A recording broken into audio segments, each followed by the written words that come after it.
The 1937 Plymouth, ladies and gentlemen, and there it is, sailing along to new records for appearance, economy, safety, and performance. Sailing along the highways of the nation, the greatest value in all Plymouth history. And what a history of value giving, of sensational success, year after year, Plymouth has had. Plymouth is the only car that built 1 million units in the first 6 years of its existence.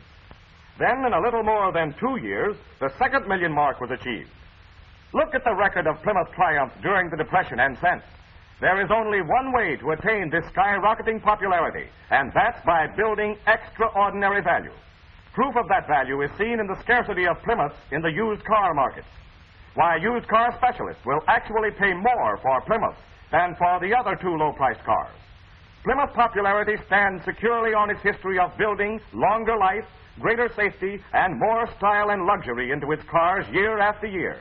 And this year's automobile is a creation of such beauty that Plymouth stands out in any company.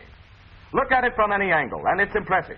See how the lines of the massive fenders are joined with the swelling curves of the smoothly rounded radiator shell. Body lines flow along the sleek hood with its modernistic louvers over the solid one-piece steel top, and then down the handsome built-in trunk. The rear end is harmoniously balanced with those twin tail lights and a centered license bracket with a light below it. Plenty of room there, and it's all usable room, too, for the gasoline filler pipe has been removed from the trunk. It's bigger than the ordinary low-priced car in every way. Inches wider from door to door this year, which means a wider windshield for safety. 3 persons sit comfortably in the front seat with ample shoulder room. The rear seat is more than 4 feet wide. No crowding in this commodious car. Of course, the new Plymouth still has chair-height seats that permit a normal sitting position. More leg room than ever before because the expensive new high-powered rear axle makes possible a low floor without any hump to accommodate the propeller shaft. 2 big rear windows this year and a convenient reading lamp between them, one of many thoughtful details of design. It's a great big package of value, this 1937 Plymouth.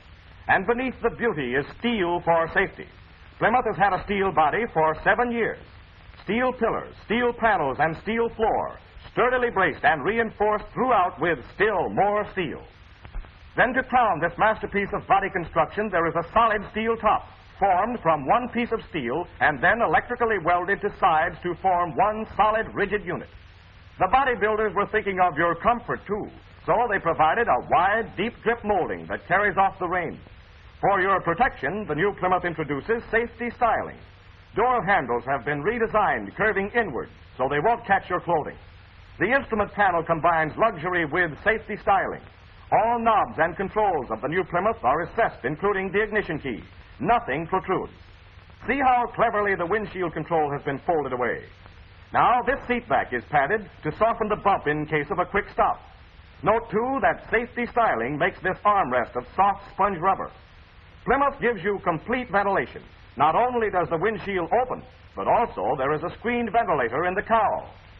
Ventilating wings are operated with a simple lever, and when the rear half of Plymouth's ventilating window is lowered, there is no metal bar to obstruct the view or to get in the way when giving hand signals. Rear quarter windows are hinged, so they swing outward on friction pivots. Here again, a protruding crank has been eliminated. Your Plymouth windshield will not be obscured by snow or clouded by steam. Through vents in the bottom of the windshield frame, warm air from a connection with the heater can be directed over the glass. For added comfort in cold weather, Plymouth uses complete insulation to seal the body against the winter wind, as well as to keep out dust, gas fumes, and noise. The story of Plymouth engineering to conquer sound is a thrilling account of scientific achievement that would require a motion picture all to itself to tell. First, a body of steel, and all one piece, so there can be no body squeaks nor rattles. Plymouth was a pioneer in the use of all steel bodies in the low-price field.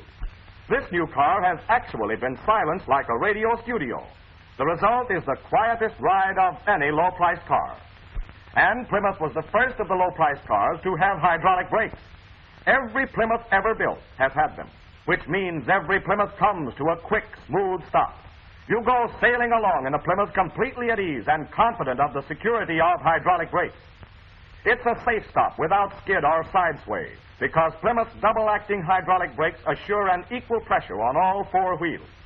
Self-energizing hydraulic brakes used by other manufacturers do not provide that soft, smooth stop.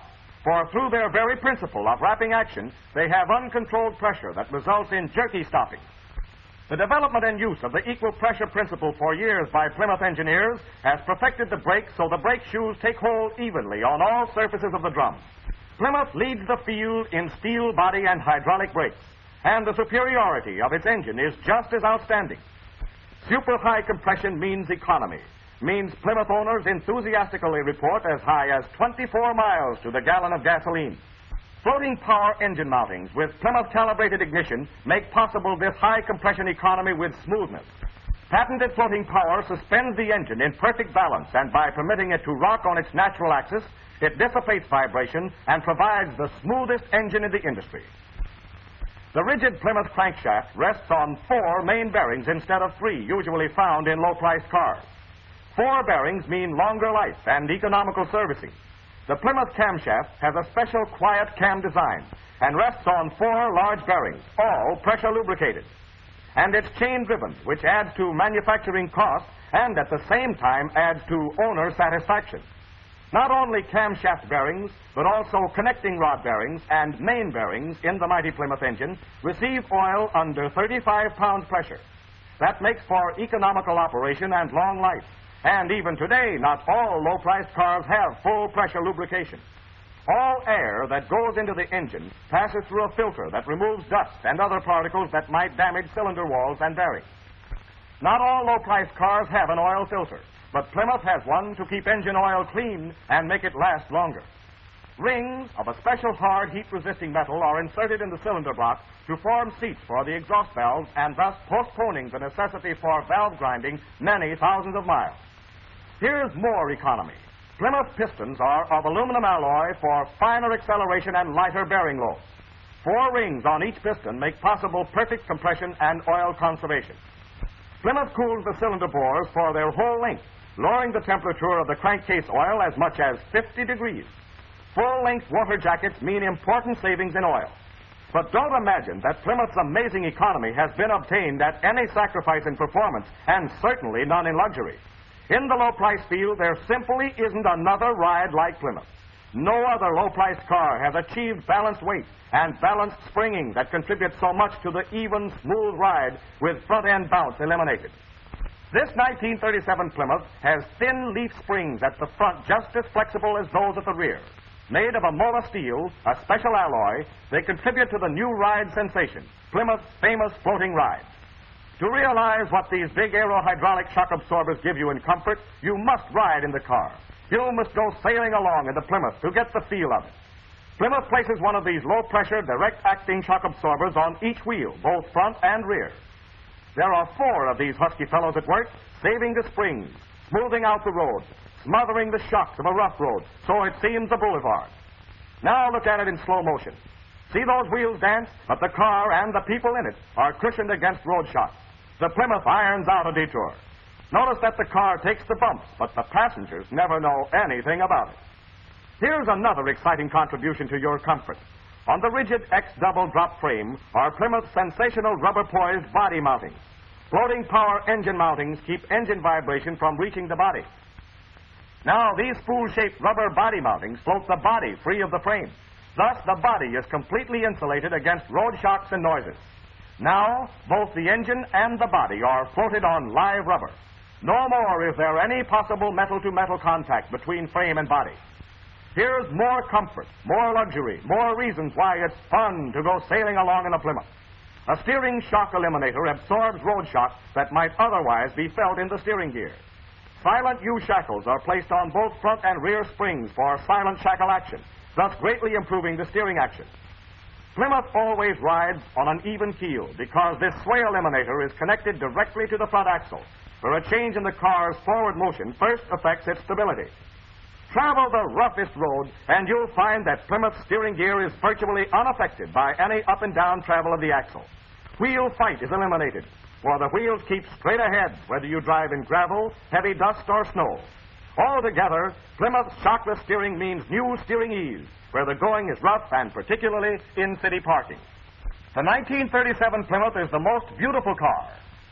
The 1937 Plymouth is the biggest car. The 1937 Plymouth is the most luxurious car in all Plymouth history.